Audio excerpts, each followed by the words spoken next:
Hello friends, कैसे हैं आप लोग। मेरे इस चैनल में आपका बहुत बहुत स्वागत है। और हम पढ़ेंगे नेट के जो इम्पोर्टेंट क्वेश्चन हैं उनको।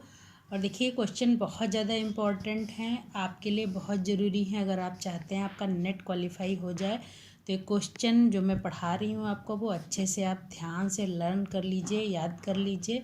बहुत सारे क्वेश्चन ऐसे होते हैं जो रिपीट होके एग्ज़ाम में पूछे जाते हैं। तो देखिए, आप अगर इन्हें ध्यान से सुनते हैं तो आपके लिए बहुत बेनिफिट होगा। ठीक है। तो और वीडियो के लास्ट में मैं आपको क्वेश्चन इसमें पूछूंगी, तो उसका आप जवाब दीजिएगा कमेंट बॉक्स में।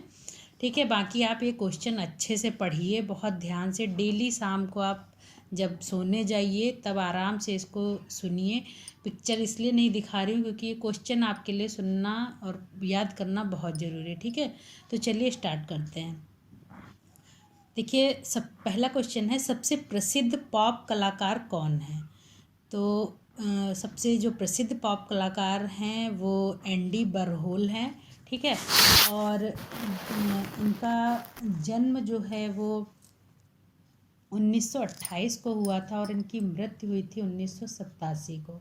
और जो ये पॉप आर्ट है वो इसका विकास कब हुआ था, 1950 में 1970 तक ये चली थी पॉप आर्ट, और अमेरिका में ये विकसित हुई थी। ठीक है।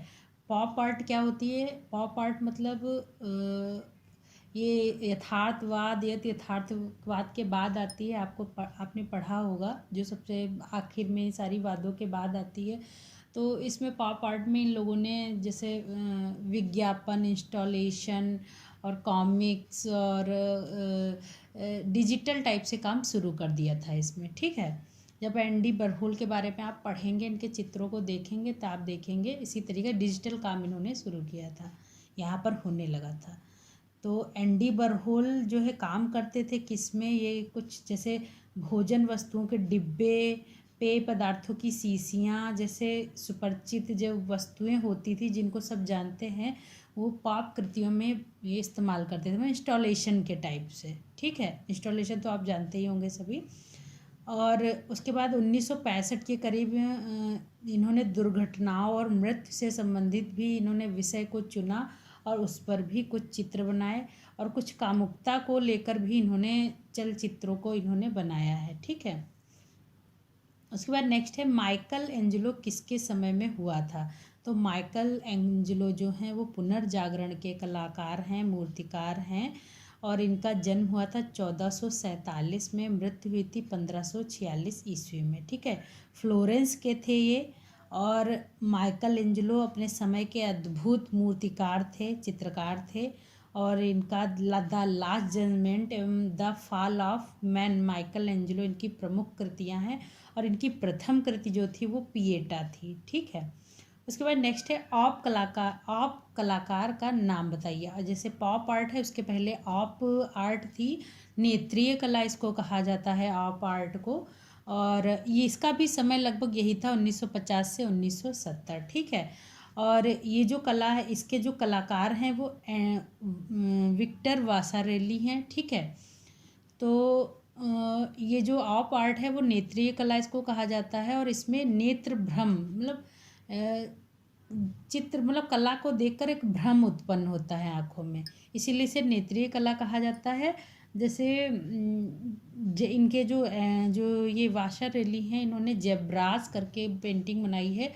इन्होंने टेक्निकल फॉर्म को भी यूज किया था, और एकदम जब आप टेक्निकल कोई देखते हैं तो आँखों में बहुत भ्रम जैसा होता है। ठीक है।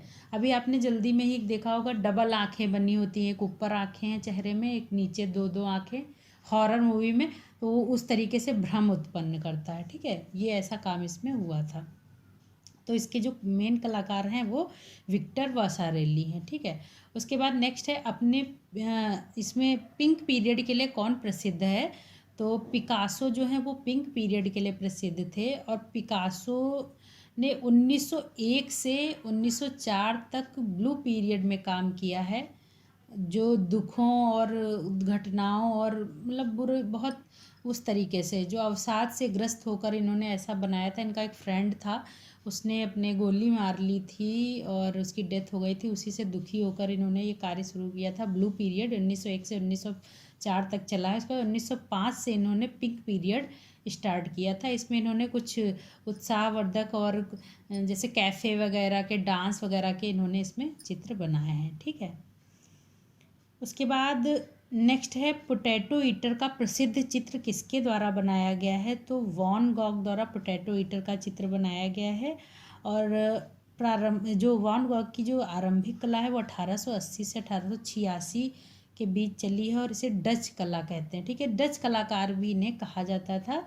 और इस काल का इनका जो चित्र है प्रसिद्ध, वो आलू भच्छी है, मतलब पोटैटो ईटर। ठीक है, यही जो है। और इन्होंने अपने चित्रों में गहरे भूरे व हरे रंग का प्रयोग किया है।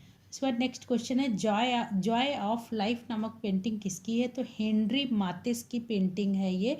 और हेनरी मातिस जो है वो फाविज्म के कलाकार थे, फाववाद के। ठीक है, और इन्होंने जो इनके मुख्य चित्र हैं वो जीवन का आनंद का और विलास, हरी पट्टी, लाल चित्रकला, कच्छ, पियानो वादन का अभ्यास इत्यादि इनकी प्रमुख कृतियां हैं।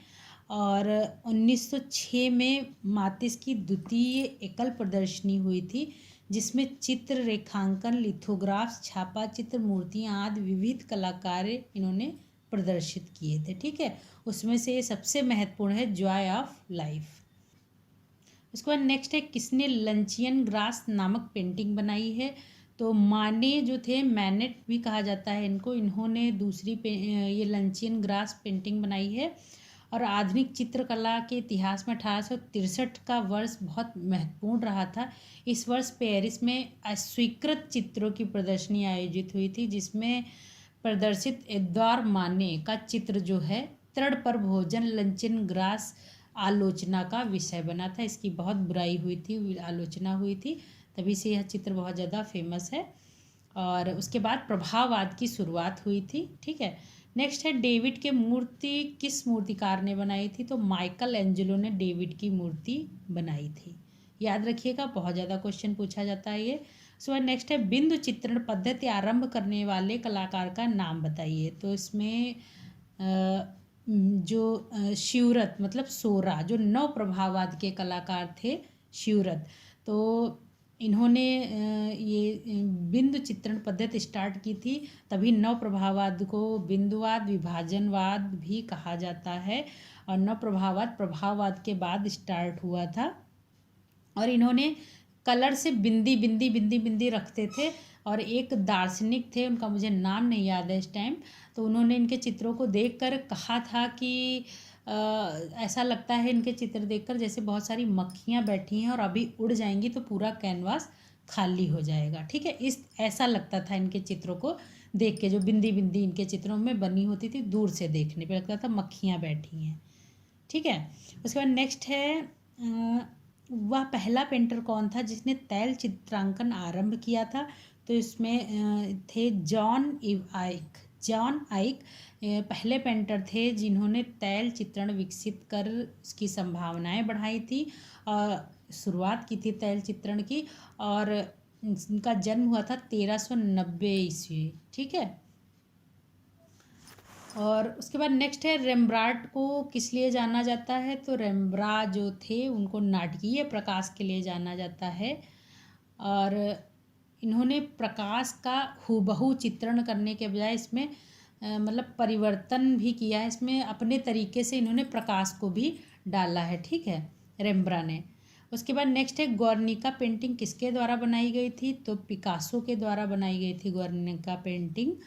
और गुर्निका पेंटिंग 1937 में बनी है। घनवाद के थे पिकासो और बहुत विश्वविख्यात यह चित्र है गुर्निका। और ये जो चित्र है पेरिस की प्रदर्शनी के स्पेनिश विभाग में रखने के लिए बनाया गया था। और इसके लिए कई रेखा चित्र और अभ्यास चित्र भी इन्होंने बनाए थे। ठीक है, द्वितीय विश्व युद्ध उस समय हो चुका था जब घनवाद हुआ था। ठीक है, द्वितीय विश्व युद्ध चल रहा था और इन्हें स्पेन के यही प्रदर्शनी के लिए स्पेनिश विभाग के लिए इन्हें चित्र बनाने के लिए दिया गया था। और उन्होंने एक चित्र सोचा भी था पर उसको पूर्ण नहीं किया था। तब तक स्पेन के एक गांव का नाम है गुर्निका, वहाँ पर हिटलर के जो सैनिक वगैरह थे उन्होंने ग्वार्निका जो नगर था उस पर बम गिरवा दिया था। तो वहाँ जो विध्वंस हुआ था उसको देखकर बहुत ज़्यादा ये परेशान हुए थे। उसी तरीके से उसी को सब्जेक्ट लेकर इन्होंने चुना था और ग्वार्निका नाम रखकर ये पेंटिंग बनाई थी।